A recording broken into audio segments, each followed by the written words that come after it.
Je vais maintenant vous raconter l'incroyable histoire de Mathilde, à 32 ans, cette professeure dans un lycée professionnel et maman de deux filles, a tout pour être heureuse. Pourtant, la trentenaire est boulimique, elle enchaîne les crises d'angoisse, elle se scarifie et elle prend des douches à l'eau bouillante. Mais alors que Mathilde cherche la cause de son mal-être, elle s'aperçoit qu'elle aurait enfoui un terrible souvenir. Pendant son enfance, son père, Bernard, a eu l'habitude de la masser, de la toucher et de lui caresser la poitrine et les parties génitales lors des siestes. L'homme s'est également introduit, nu et en érection, dans sa douche alors qu'elle se lavait. Et ce, à plusieurs reprises. Mais ce n'est pas tout. À 10 ans et demi, lorsque Mathilde comprend que cette relation avec son père est anormale et qu'elle trouve le courage de se confier à sa mère, celle-ci reste impassible. Elle préfère garder le silence. Abandonnée de tous, la jeune fille se résigne à accepter l'inacceptable et elle a donc subi en silence et pendant des années les attouchements et les viols de son père. Avant de recevoir Mathilde sur ce plateau, retour sur ce jour où tous les sévices qu'elle a subis étant petite ont soudain refait surface. Nous sommes à Tost, un petit village de 350 âmes, près de Rouen, en Haute-Normandie. C'est ici que vit Mathilde, 32 ans, professeure dans un lycée professionnel. La jeune femme est mariée à son amour de jeunesse et ensemble, ils sont les heureux parents de deux filles, âgées de 8 et 10 ans et demi. Mais alors que tout semble aller pour le mieux dans sa vie, Mathilde ne cesse de multiplier les crises d'angoisse et les scarifications. Elle développe même une anorexie boulimique et se terre dans le travail acharné. La mère de famille, qui ne comprend pas l'origine de son mal-être, décide alors de suivre une thérapie. Et durant ces séances, de terribles images vont revenir la hanter. Mathilde va revivre les abus sexuels que lui infligeait son père, alors qu'elle n'était qu'une enfant. Des abus qu'elle avait jusqu'alors totalement occultés. À l'époque, Mathilde a 10 ans et elle grandit à Tost avec ses parents, son petit frère et sa petite sœur. Bernard, le père, est conducteur de camion et la maman, Monique, est employée dans une usine pharmaceutique. Mais alors que la famille passe les fêtes de fin d'année chez les grands-parents, le destin de la petite Mathilde va soudain basculer. Après le repas, alors que tout le monde vaque à ses occupations, Mathilde discute avec Odélia, 16 ans, une de ses grandes cousines. Les deux jeunes filles parlent de garçons et Mathilde raconte avec innocence que son papa lui touche souvent le dos, la poitrine et les parties intimes lors des siestes. Odélia, inquiète, tente d'en savoir plus. Et Mathilde ne tarde pas à lui livrer l'indicible. Régulièrement, son père lui ferait subir des attouchements et des viols. Choquée, Odélia conseille à Mathilde de se confier à sa mère pour qu'elle fasse cesser ses agissements. La fillette comprend alors que ce qu'elle vit est anormal. Elle s'empresse de dénoncer les gestes de son père à sa mère, Monique. Mais devant les révélations glaçantes de sa fille, elle serait simplement restée stoïque. À partir de cet instant, le sort de la petite Mathilde est scellé. Elle ne parlera plus jamais des attouchements de son père. S'ensuit une véritable descente aux enfers pour la fillette. Pendant 5 ans, elle continue de subir les attouchements et les viols de son propre père, avec la complicité sordide de sa mère, qui fait tout pour que Mathilde garde le silence. Retour en direct sur le plateau de la quotidienne de Crimes et Faits divers. Bonjour Mathilde. Bonjour. Merci beaucoup d'être en direct avec nous sur ce plateau. Il y a toute une période au fond que dans un premier temps vous avez voulu mettre de côté dans votre tête, qui était dans une case fermée. Et puis à 32 ans, tout à coup, cette case s'ouvre. Qu'est-ce qui fait que vous allez faire des recherches, vous, pour ouvrir cette case, des recherches psy, en fait, pour tenter de comprendre ce qui se passe? Durant 10 ans, un mal-être profond, une recherche de thérapie pour essayer de comprendre ce qui allait pas vraiment chez moi. Entre 20 et 30 ans, quoi. Voilà, c'est ça. Et puis, j'ai fini par aller chez une nutritionniste parce que comme j'avais des axes de boulimie anorexie, je voulais surtout pas que mes enfants s'aperçoivent de ce problème-là, qu'elles croient qu'il fallait faire comme ça pour être jolie, etc. Et au bout de 2 ans de suivi chez ce médecin, elle m'a dit c'est beaucoup plus grave, vous savez vous alimenter correctement, maintenant il va falloir que vous preniez en main votre trouble psychologique. Ça se manifestait comment, à part la boulimie? Il y avait d'autres signes qui montraient que vous alliez mal? Oui, aujourd'hui avec la hauteur, il y a beaucoup de signes en fait. La boulimie, l'anorexie, le fait de se terrer dans le travail, mais aussi des axes de violence incompréhensibles, des douches extrêmement chaudes, des grattages à outrance. Oui, il y a beaucoup de signes. Vous grattiez la peau Oui. en permanence, c'est ça? Oui, tout à fait. Et aussi cette volonté d'avoir des enfants très tôt, pensant que ça allait combler un manque d'amour sûrement. Donc voilà, et puis tranquillement, au début on essaye de faire comme si avec son conjoint, et puis tranquillement s'installe aussi ce problème d'intimité qui est dans la source, est une source de ces violences-là commises durant mon enfance. Vous aviez du mal en fait à avoir des relations intimes avec votre conjoint? Oui, tout à fait. Il n'y avait pas forcément... cette intimité n'était pas forcément ajustée comme on peut s'imaginer quand on est une jeune femme. Ça veut dire que c'était des moments désagréables pour vous, ou des moments obligés entre guillemets? C'est pas lui qui vous obligeait, mais pour vous c'était un peu voilà, bon, faut le faire quoi. C'est ça? On s'oblige, oui. En tout cas, un grand moment d'un manque de ressenti en fait. Pas d'émotion. Voilà, ça c'est quelque chose que j'ai compris qu'il y a 2-3 ans, cette amnésie émotionnelle qui en fait se rejoint dans tout, dans la relation avec les autres, mais aussi dans l'intimité avec son conjoint. Comment à un moment donné tout ressurgit? C'est soudain? C'est tout à coup comme une porte qui s'ouvre et tout revient dans votre cerveau? Ou alors ça se fait petit à petit par des petits éléments qui reviennent? Alors aujourd'hui, malheureusement ou heureusement, en fait, peut-être le cerveau est très bien fait, et tout n'est pas encore totalement revenu. Beaucoup de choses, hein, quand même. Beaucoup de choses, ouais. Voilà, beaucoup de choses. Et depuis que j'ai écrit le livre, encore de nouvelles choses qui m'ont permis de vraiment asseoir mon histoire. Parce qu'en fait, quelque part, sans souvenir, c'est compliqué. Parce qu'on n'en parle pas, et on ne comprend pas tout ce qui se passe. Comment c'est arrivé ? Je pense que je sais pas vraiment en fait. C'est cette thérapeute qui arrive à un moment où j'ai vraiment des envies suicidaires, d'avoir envie de mourir. Pourtant j'ai tout pour être heureuse, mes 2 enfants, mon mari, mon boulot, mais des envies de mort. Et la rencontre avec cette thérapeute qui me permet vraiment de me reconstruire et qui prend le temps. Et voilà, je sais pas comment ça revient en fait. C'est peut-être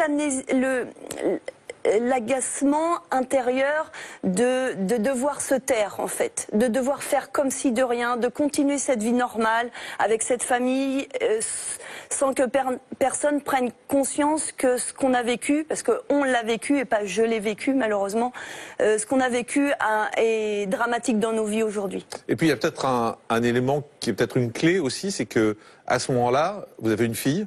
Oui. Qui a 10 ans et demi. Tout à fait. Et 10 ans et demi, c'est l'âge à laquelle vous avez compris, en tant que petite fille, que ce qui se passait à la maison n'était pas normal. Oui. Et c'est peut-être ça aussi, une des clés. Tout à fait. Aujourd'hui, c'est ce qu'on peut remarquer, c'est qu'il y a des choses enfouies qui, par des événements de la vie, font que. Et donc, en effet, quand on prend la hauteur de l'histoire, eh bien, ce moment de basculement, d'envie de mort, de vraiment en finir, c'est les 10 ans et demi de ma fille aînée. Oui, tout à fait. Quand vous avez 10 ans et demi, vous vous rendez compte de quoi? Qu'est-ce qui se passe dans votre tête? En fait, je crois que je me rends compte de rien. Cette discussion avec cette cousine, elle est complètement impromptue, improbable, et elle a 15-16 ans, elle, hein, elle est plus âgée que vous. Ce que je lui raconte, en fait, c'est ma vie quotidienne. C'est pas, je lui raconte pas ça comme s'il fallait mettre mes parents en prison, ou j'appelle même pas au secours. Enfin, j'ai pas l'impression d'appeler au secours. C'est elle, de son regard de la normalité à elle, qui m'alerte en me disant là, je crois qu'il faut que tu ailles parler à ta maman. Vous lui dites quoi, cette cousine? Vous lui racontez quoi? Bien, je lui raconte mon père vient régulièrement dans ma chambre, qu'il me met de la crème. Alors en fait, depuis l'âge toute petite, en fait, hein, j'ai eu une première crise de boulimie hospitalisée à l'âge de 2 ans et demi, en fait. Donc je pense que mes violences ont commencé très très tôt. Donc depuis que je suis toute petite, je me gratte à outrance. Donc c'est mon père qui me soigne, qui me met de la crème matin et soir. On est obligé de faire la sieste, j'ai presque 10 ans et demi, 11 ans, je fais encore la sieste obligatoirement et mon père me rejoint à chaque sieste. C'est des moments pendant lesquels il vous touche? Voilà, il me touche, il me caresse, il descend ses mains sur mes fesses, voilà, il y a, oui, tout ça. Et pour la petite fille que vous êtes à 10 ans et demi, c'est normal? J'ai pas l'impression que ça soit pas normal. Parce que de toute petite, ça se passe comme ça? Bah oui, oui, tout à fait.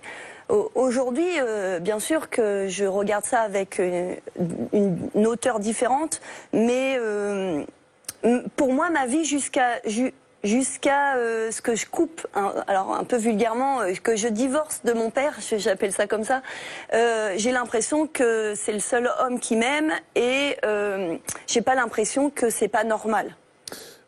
Vous nous dites qu'il y a des caresses, il y a des gestes, il y a du viol? Alors, il y a du viol. Alors, dans le livre, je l'explicite pas clairement, puisqu'en fait, les cauchemars continuent, hein, même après le livre. Et il y a 3 ans, j'ai eu 2 terribles cauchemars, dont un qui me montre vraiment, parce que pendant longtemps, j'ai pas voulu non plus accepter que j'ai été violée. J'ai essayé de dédramatiser les actes de violence pour accepter de vivre, je pense. Et donc, je me vois avoir une relation, voilà, avec mon père. Donc là, quand ça revient, ça même aujourd'hui, quand ça revient, qu'est-ce que vous êtes sûr? C'est assez étonnant parce que vous dites je rêve, ouais. Mais vous êtes sûr que c'est réel? Oui. Je veux pas remettre en cause du tout non, non. Mais c'est pour essayer de comprendre ce qui se passe dans votre tête. En fait, ce premier cauchemar, il arrive à l'issue d'une semaine un peu particulière pour moi, et en fait, quand je me réveille, j'ai juste envie de vomir. Je pleure toute la journée, tellement j'ai honte de ce que j'ai pu voir que je ne peux même pas en parler, que je n'en parlerai qu'à ma thérapeute le lendemain. Donc je suis sous le choc, j'ai été malade pendant près de 2 jours et je suis... c'est très compliqué parce que pendant presque 20 ans, j'ai essayé de me convaincre que finalement, c'était pas si grave, qu'il y avait des gens qui avaient connu pire que moi, etc. Et finalement, vous vous trouvez face à une réalité que vous n'avez pas envie de voir et qui vous renvoie au mot MAUX d'une violence extrême, en fait. Et donc, je suis persuadée que c'est la réalité. Quand vous êtes petite, quand vous parlez avec cette cousine, vous allez ensuite en parler avec votre mère sur les conseils de cette cousine. Comment vous abordez le sujet avec elle? Je crois comme une petite fille de 10 ans, tout naturellement, je cours vers ma maman, je lui dis il faut que je te parle et je pense que je lui livre texto ce que je viens de dire à ma cousine. Les mêmes mots? Les mêmes mots. Avec autant de simplicité, sans pour autant, à ce moment-là, comprendre hein, Oui, vous lui racontez. Oui, simplement. Enfin, comme une petite fille, quand on vous dit va dire, tu vas dire et tu dis exactement ce que t'as à dire. J'ai vraiment pas conscience de ce qui est de mal ou pas. Ma cousine n'a absolument pas porté de jugement. Elle m'a juste dit il faut que tu ailles raconter ça à ta maman. Juste ça, en fait. Et votre maman vous dit quoi? Je vais gérer. Voilà. Qui peut être une bonne nouvelle. Ah bah oui, sans pour autant comprendre ce qu'elle va gérer, puisque avec ma hauteur de 10 ans, je sais pas ce qu'elle va gérer, mais elle dit qu'elle va gérer. Sauf qu'en fait, rien ne change. Pendant 5 ans, jusqu'à temps que je pousse mon père vraiment hors de ma vue, pendant 5 ans, je vis le même schéma, avec cette sensation d'être abandonnée. Avec vraiment une sensation d'être abandonnée. Alors bien sûr que jusqu'à l'âge de 15-16 ans, je ne l'ai pas ce sentiment. Mais aujourd'hui, vraiment cette hauteur en disant j'ai parlé et finalement rien ne s'est passé et j'ai dû me défendre toute seule. Mais c'est-à-dire que pendant les années qui suivent, les 5-6 ans qui suivent, vous continuez à faire la sieste, votre père continue à vous rejoindre et votre maman donc sait ce qui se passe. Alors oui, mais elle a toujours su, même avant que je lui parle, hein, ma mère. Donc en fait, non, je ne fais plus la sieste. Mais en fait, je vis une vie intime avec mon père. Comme si on était... En fait, on est tous dans la même famille. Et moi, je vis avec mon père et mon frère et ma sœur vivent avec ma mère. En ayant vraiment l'impression qu'il ne se passe rien mais pour sous le même mon toit, frère et tous ensemble. Oui, oui. En ayant vraiment l'impression qu'il ne se passe rien pour mon frère et ma sœur. Jusqu'au jour où mes yeux s'ouvrent, en fait. Jusqu'au jour où ce fameux jour où je décide à dire à mon père, quand vous dites sur la douche, c'est le jour où j'annonce à mon père que j'ai un premier petit copain. Et que là, il va falloir faire autrement que comme ça. Ce même jour-là, il m'annonce aussi que je suis pas sa fille. On va y venir. Donc, du coup, on va y venir dans un instant. Mais ça veut dire clairement que le jour où il rentre dans la douche, vous êtes en train de vous doucher, il rentre dans la douche, il est en érection, vous le sentez, et vous lui dites, ça peut plus continuer parce que c'est étonnant de prendre ça au fond comme argument, mais c'est parce que c'est le seul en fait. Bah en fait, on essaye de trouver un échappatoire. Après, je vois pas. Quand il rentre dans la douche, et je nous vois tous les deux dans la douche.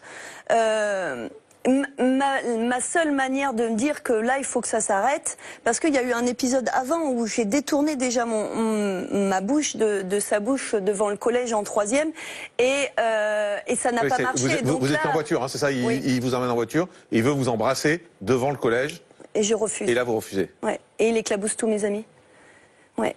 Et donc j'avais déjà pris conscience, sans avoir jamais parlé à qui que ce soit, parce que finalement, alors aujourd'hui on en parle un peu, et encore pas assez, mais finalement j'essaye déjà de m'échapper. Peut-être qu'inconsciemment je m'aperçois qu'il y a des choses qui sont pas normales, alors qu'on ne m'a jamais parlé de l'anormalité, parce que après cette discussion avec ma maman, je sais toujours pas que ce qui se passe n'est pas normal en fait. Mais vous aviez un frère, vous aviez une sœur, oui. Vous leur en avez jamais parlé? À l'époque, non. Pourquoi? Je sais pas, on parlait pas de ça. Déjà, j'avais l'impression d'être toute seule. Déjà, ma sœur a vraiment beaucoup d'écart avec moi. On a 7 ans d'écart. C'est vrai que vous parlez à votre cousine, qui a aussi 6 ans de plus que vous à ce moment-là? Oui, mais cette cousine, cette discussion, elle est aussi improbable. C'est par hasard, quoi. C'est un pur hasard. Ouais. Pur hasard. Vraiment, cette discussion, je sais même pas comment elle a fait pour arriver, en fait, avec cette cousine. Non, je me sens toute seule, donc il n'y a pas de relation. Il y a une espèce de jalousie, en plus, qui s'installe, puisque mon père m'offrait tout ce que je voulais. Vraiment tout ce que je voulais. Et donc, j'étais la préférée, la chouchoute. Et finalement... je pense que mon frère se sentait très proche de ma mère, détestait mon père, et moi, ma mère, elle était inexistante malgré qu'elle soit à côté de moi, et moi, je vivais qu'avec mon père. Donc en fait, finalement, on y trouve chacun un intérêt, même si c'est pas le bon. Votre père n'a jamais touché votre sœur et votre frère? Alors malheureusement, c'est une histoire de famille. Alors pour mon frère, on va dire que lui, il m'a dit que il l'avait essayé, mais qu'il n'avait pas été au bout des choses. Pour ma petite sœur, c'est le même drame. Si, pour ma petite sœur, c'est exactement le même drame. Et elle regarde l'émission, là, justement, et ça doit être terrible pour elle. Vous en avez parlé avec elle? Oui. Il y a longtemps? Oui, parce que finalement, moi, j'aurais voulu lui faire épargner les 10 ans de thérapie ou les 15 ans de thérapie, essayer de lui permettre de moins souffrir moins longtemps. Et puis finalement, on s'aperçoit que le chemin de guérison, il est propre à chaque personne. Moi, je suis tellement heureuse d'avoir rencontré de belles personnes tout au long de mon chemin qui m'ont permis d'être là où je suis.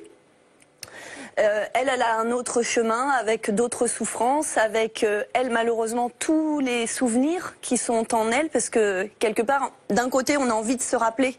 Et puis finalement, elle me dit, tu sais, t'as de la chance de pas tout te rappeler. Donc elle a tous ses souvenirs avec ses cauchemars et avec ses souffrances qui vont avec. C'est étonnant parce que vous parlez de vous et c'est terrible ce que vous racontez sur vous, mais vous avez l'air presque plus touché quand vous parlez de votre sœur.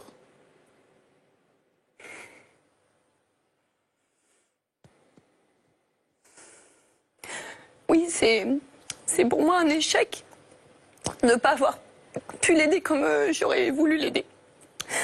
Mais c'est une prise de conscience que le chemin, il est vraiment individuel et qu'on ne peut pas sauver les gens à leur place, contre leur volonté.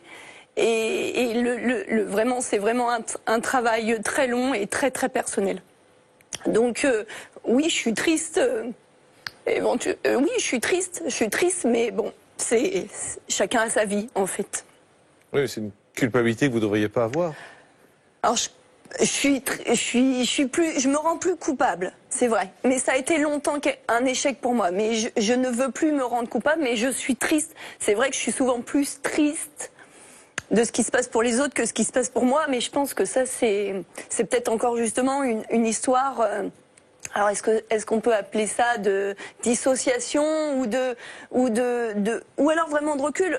Là aujourd'hui, je suis vraiment en paix. Je suis vraiment pas honteuse et fière de dire que finalement ce que j'ai vécu aujourd'hui, j'en ressors quelque chose de positif et je pense que c'est le chemin de tout le monde, même si le chemin de chacun est long. Et c'est la seule façon de survivre. C'est la seule façon.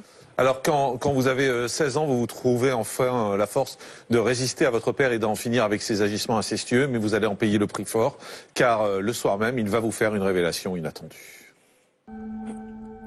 Alors que Mathilde est âgée de 15 ans, elle apprend que sa petite sœur serait également victime de son père. Dès lors, elle va tenter d'empêcher ces épisodes incestueux et de résister à son papa. Surtout que l'adolescente a désormais un petit copain. Mais un jour, son père s'introduit nu et en érection dans la douche et tente à nouveau de la toucher. Dégoûtée, Mathilde parvient à le repousser en hurlant. Lui, surpris, s'en va. Mais le répit de l'adolescente est de courte durée. Car quelques heures plus tard, alors que son père la conduit à une soirée improvisée avec des amis, Mathilde va apprendre une terrible nouvelle. Dans la voiture, Bernard lui annonce qu'il n'est pas son père biologique, car il est stérile. Et à cette annonce, il ajoute ces mots « Je t'aime ». En annonçant à Mathilde qu'elle n'est pas sa fille, Bernard aurait rompu un pacte de silence scellé avec sa femme à la naissance de l'enfant. Dès lors, sa femme le délaisse, il sombre dans l'alcool. Devenu dépressif et alcoolique, le père de famille meurt d'une rupture d'anévrisme à 47 ans. À ce moment-là, Mathilde a tout juste 19 ans. La jeune femme enfouit alors tous ses souvenirs au plus profond d'elle-même et elle tente de mener une existence paisible. Depuis que tout a ressurgi, grâce à un travail de longue haleine, Mathilde essaie de se reconstruire loin des traumatismes de son enfance. Elle a coupé les ponts avec sa mère et elle ne sait toujours pas qui est son père biologique. Retour en direct sur le plateau de la quotidienne de Crimes et Faits divers. Quand votre père, Mathilde, vous annonce qu'il n'est pas votre père biologique, c'est un soulagement, au fond? Non. Face à cet homme qui vous fait autant de mal? Je sais pas comment expliquer en fait. C'est vrai que lui, je pense qu'il me dit ça pour se justifier de l'amour, d'un amour légitime, on va dire. Moi, je suis abasourdie et je comprends pas ce qui se passe. Mais j'ai pas vraiment, enfin, je crois que j'ai pas vraiment de sentiment à ce moment-là sur ce qui me révèle. J'ai l'impression que, enfin, c'est pas possible en fait. Je pense pas et je pensais pas qu'à 16 ans je pouvais découvrir que en fait on pouvait faire des bébés autrement que naturellement en fait. Je pense que quand on n'en parle pas dans une famille, on sait pas qu'on peut avoir différents moyens pour faire des enfants et donc là c'est une surprise et finalement je le laisse, je vais à ma soirée et je le laisse comme ça. C'est plutôt le lendemain quand je discute avec ma mère que c'est plutôt déstabilisant encore plus. Docteur Stéphane Clerget, quel parcours de vie. C'est terrible, vous qui êtes pédopsychiatre en plus, d'avoir quelqu'un qui grandit comme ça dans cet univers, dans cette ambiance, avec non seulement son père qui lui fait du mal, mais surtout sa mère qui ne lui vient pas en aide. Oui, c'est sûr que le viol d'un adulte sur un enfant, on le sait, hein, ça crée évidemment des lésions affectives et même intellectuelles. Mais alors, des viols d'un parent sur son enfant, c'est bien pire, puisque les parents sont censés représenter la loi. Et protéger. Et protégés, par ailleurs. Donc évidemment, les conséquences de l'inceste sont bien pires que n'importe quel acte pédophilique. Et là, on voit aussi que dans des situations, la mère peut être complice. Alors pourquoi elle est complice ? Un, parce qu'elle-même a été victime, enfant, et que d'une certaine manière, elle répète son quotidien. Deux, parce que, mais c'est souvent l'argument avancé pour des raisons financières. Je reste parce que j'aurai pas d'argent. C'est un peu le cas là d'ailleurs. Hein. Je pense que l'argent y était un peu pour pas mal, parce que votre maman avait trouvé un confort financier avec votre papa, et elle n'avait pas envie que ça s'arrête. En tout cas, je pense que c'est ça. Après, oui, c'est l'argument qu'on préfère entendre, voilà. Parce qu'on trouve une excuse et on espère du coup être moins condamné comme ça. Le troisième argument, qui est rarement avancé, mais qui sur le plan psychologique est réel, est que la mère est pédophile aussi. C'est-à-dire que c'est pas elle qui fait l'acte, mais elle jouit du passage à l'acte de son mari sur les enfants. De le savoir, en fait. De savoir qu'il est en train de faire ça. Voilà. Donc c'est des choses qui malheureusement existent dans la nature humaine. Alors c'est vrai que le moyen que l'enfant a de se protéger, c'est de pouvoir en parler, comme ça a été fait avec la cousine. Mais c'est évident que si personne dans la famille peut protéger l'enfant, alors du coup, on fait l'amnésie pour essayer de... Seule façon de survivre. C'est la seule façon de survivre. Maître Florence Rowe, la mère, dans un cas comme ça, elle pourrait être poursuivie. Le fait alors, elle participe pas, elle organise pas, mais elle sait. Alors, elle sait, il faut l'établir. C'est ça la difficulté. C'est vrai que dans certains dossiers, on pourrait supposer que la mère a fermé les yeux, pour ne pas dire encourager, mais c'est vrai que parfois certaines femmes peuvent aussi se désintéresser de la chose conjugale et puis trouver bon compte finalement qu'un enfant remplace, soit là pour la corvée. Ça peut être ce cas de figure aussi, en plus de ce qu'évoquait Stéphane tout à l'heure. Maintenant, il faut établir qu'elle sait qu'elle ne dénonce pas, et c'est très compliqué à prouver, effectivement. J'ai pu, dans certains cas, avoir moi-même la conviction que la mère ne pouvait pas ne pas savoir.